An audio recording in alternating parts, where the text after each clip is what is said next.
vitally important part of Christmas, which still just about survives today, is that of topsy-turvydom. The idea that the high shall be the low and the low shall be the high is a very old one, going back, as so many Christmas customs do, to the Roman Saturnalia. During the week-long celebrations, all the ordinary rules of society were suspended. Anarchy reigned in the person of a Lord of Misrule, who was elected to preside over the revels. The idea of standing the normal social conventions on their heads must have been a pretty attractive one, because it carried on well into the Middle Ages. A boy bishop was elected at Christmas, and in some cases actually conducted church services. The splendidly named Abbot of Unreason was another Christmas favourite.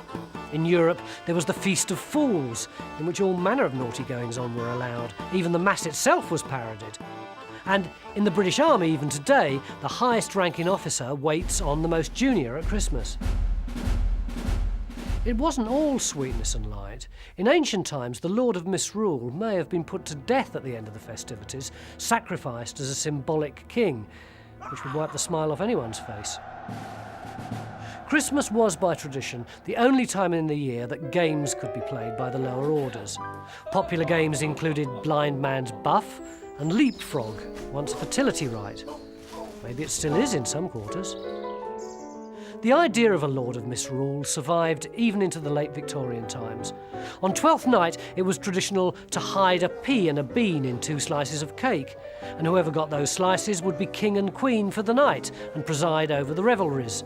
There'd be forfeits and charades and dressing up and larks, all within the bounds of propriety, of course. And that wasn't all our ancestors got up to.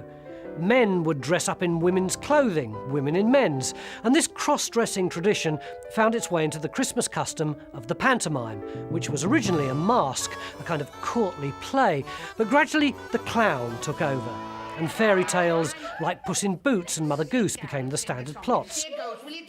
Music hall stars were added, and later pop stars and soap performers brought their own unique talents to bear. Even today, topsy-turvydom reigns.